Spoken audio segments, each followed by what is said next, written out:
The absolute limit of human physical excavation is marked by the Kola Superdeep Borehole. Drilling stopped at a maximum depth of exactly 12.2 kilometers. That depth accounts for less than 0.2% of the Earth's 6,371-kilometer radius. We've barely scratched the crust.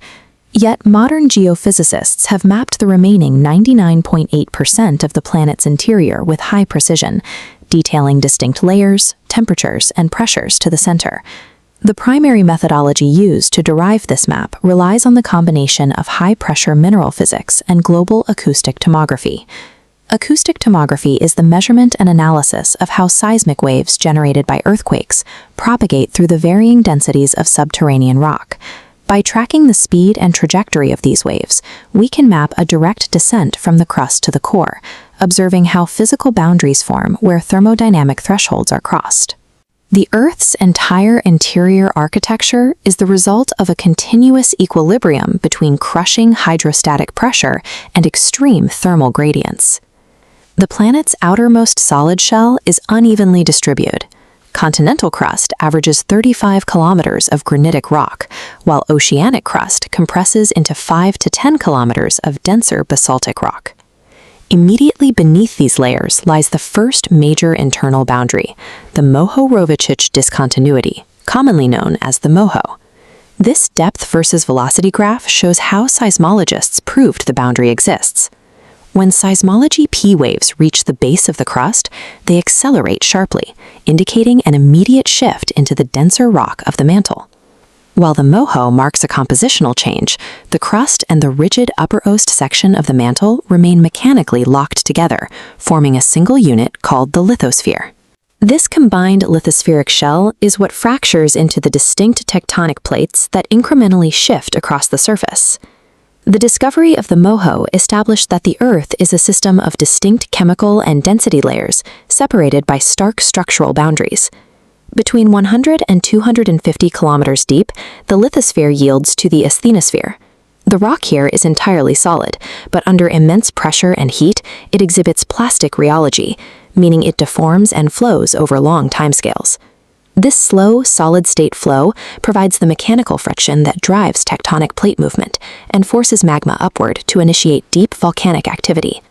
Descending further, we enter the mantle transition zone, which spans depths from 410 kilometers down to 660 kilometers. At 410 kilometers, the primary mantle mineral, olivine, hits a pressure limit and undergoes a thermodynamic phase change. Instead of melting, hydrostatic pressure forces the olivine lattice to compress into a denser crystal known as wadsleyite. A second phase change occurs at the 660-kilometer boundary, where increasing pressure forces the rock to compress further into a mineral called ringwoodite before crossing into the lower mantle. These high-pressure crystal structures possess a unique chemical capacity. They can trap molecular water tightly bound within their lattices.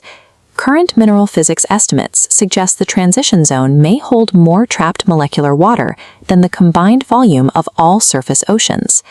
The mantle is structurally solid rock from top to bottom. Its distinct internal regions are dictated entirely by abrupt thermodynamic phase changes, not transitions into liquid magma. Past 660 kilometers, we enter the lower mantle. This ultra-viscous solid layer constitutes the largest volumetric portion of the Earth. Environmental conditions scale intensely here, with temperatures rising from roughly 3,500 degrees Celsius near the top to over 10,000 degrees near the bottom. This thermal gradient continues all the way down to the core mantle boundary, located roughly 2,900 kilometers below the surface. This cross-section isolates two enormous, dome-like structures sitting on this boundary beneath Africa and the Pacific Ocean. Known as LLSVPs, when seismic waves enter them, their speed drops significantly, proving these domains are superheated thermal anomalies. These structures act as massive thermal engines. They absorb intense heat from the core below and slowly spawn massive mantle plumes that rise over millions of years. The lower mantle is an active thermal environment containing continent-sized structures that govern how deep planetary heat is transferred upward. Crossing the 2,900-kilometer mark, the rock ends and the outer core begins. This is a churning, molten ocean composed primarily of iron and nickel. This diagram demonstrates the exact seismic evidence, proving this layer is liquid. P waves from an earthquake bend and travel through the core, but S waves, or shear waves, are entirely blocked at the boundary, creating a massive shadow zone on the opposite side of the planet.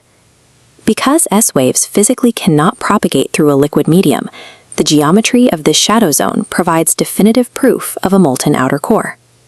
Driven by extreme convection currents and the Earth's rapid rotation, this liquid metal ocean is caught in continuous, violent kinetic motion.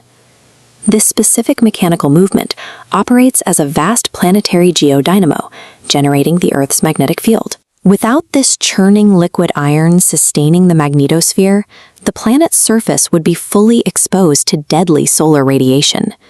Descending through the liquid metal, we hit the final boundary at 5,150 kilometers deep, the surface of the inner core. At the absolute center of the planet, 6,371 kilometers down, temperatures reach 6,000 degrees Celsius, rivaling the surface of the sun. This animation illustrates the final paradox. The iron atoms vibrate aggressively from the intense heat, but they are pinged into a rigid crystalline lattice by 3.6 million atmospheres of pressure. Crushing hydrostatic force firmly overrides the immense thermal gradient, permanently locking the center of the planet in a solid state. This cross-section displays the internal layers mapped by geophysicists. Our understanding relies on acoustic wave refraction and thermodynamics, not physical excavation. Every layer's state, plastic rock, bound water, liquid metal, solid iron, is dictated by the continuous battle between geothermal heat and hydrostatic pressure. The subterranean environment is a dynamic engine that directly dictates the habitability of the surface world.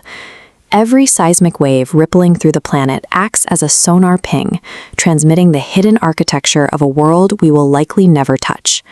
Thanks for watching this overview of the